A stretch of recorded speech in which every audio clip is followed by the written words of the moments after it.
Ramon Magsaysay, the seventh president in the Philippines and known as the champion of masses. He focuses on agrarian reform, peace, and good governance. His contribution is defeated the Hook Rebellion, land reform programs, resettled landless farmers, provided rural credit, improved government accessibility, promoted transparency, strengthened U.S. ties, expanded public education, promoted Filipino culture. The eighth president is Carlos P. Garcia. His presidency emphasized the economic nationalism and reducing dependence on foreign investment. His contribution is Filipino First policy, prioritized Filipino businesses in the economy. Austerity program aimed at curbing corruption and government spending. Threatened U.S. military base agreement. Southeast Asia Treaty Organization or SEATO. Cultural revival. Poet and literary figure. Known as a gifted poet, orator, and statesman, earning nicknames like the Prince of Visayan Poets. Ninth president is Diosdado Macapagal. His administration aimed at modernizing the economy and implementing land reform to address the inequalities in the agricultural sector. His contribution is past the Agricultural Land Reform Code of 1963, Republic Act No. 3844, Anti-Corruption Drive, Economic Liberalization, Independence Day Shift, Filipino First Policy, and promotion of the Filipino. Next is Ferdinand Marcos, the 10th president in the Philippines and the one who declared martial law on September 21, 1972 under the Proclamation No. 1081. For this reason, he claimed that the martial law was necessary to suppress increasing threats of rebellion, particularly from the Communists, Insurgency or CPP or NPA, and Muslims separatist movement. The disadvantage of Marcos' martial law is suppression of civil liberties like basic freedoms like freedom of speech, freedom of the press, and freedom of assembly was suspended. Political repression, opposition leaders like Benigno Aquino Jr. and others were imprisoned or exiled.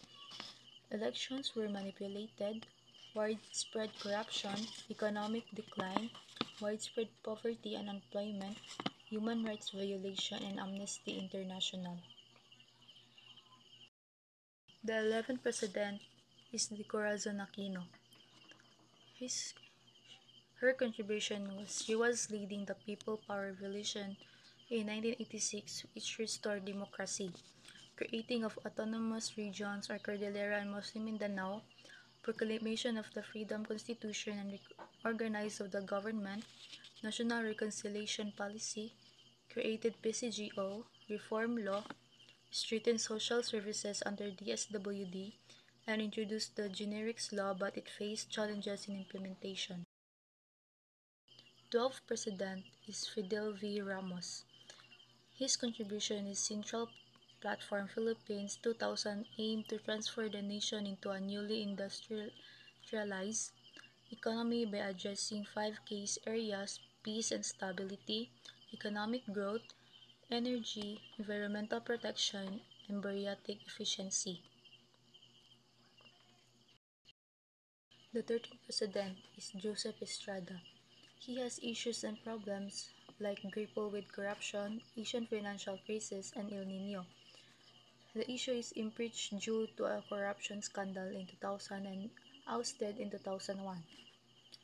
His contribution is notable laws like Clean Air Act, Retail Trade, Liberalization Act, and E-Commerce Act. The 14th president is Gloria Macapagal Arroyo. In first term, she faced awkward mutiny, controversial elections, and protests, and she focused on shifting to federal parliamentary system. In second term, she dealt with significant scandals like the fertilizer fund scam and the Hello Garcia controversy. Her contribution is strengthening ties with China and maintain cautious stance with the U.S. 15th president is Benigno Aquino III. His contribution is anti-corruption drive, economic growth, sin tax law of 2012, public-private partnership or PPP, K-12 education program, Reproductive Health or RH Law of 2012, expanded Anti-Trafficking in Persons Act of 2013, West Philippine Sea arbitration, and Bangsamoro peace process. The 16th president is Rodrigo Duterte. His presidency was defined by a controversial and bloody anti-drug campaign, an ambitious infrastructure program, a pivot in foreign policy towards China, and significant human rights and press freedom issues. The 17th president is Bongbong Marcos Jr. Assumed office on June 30, 2022, and his presidency focused on post-pandemic economic recovery, an assertive foreign policy regarding the West Philippine Sea, and a realignment with traditional Western allies. He also focused on agricultural reform and infrastructure development.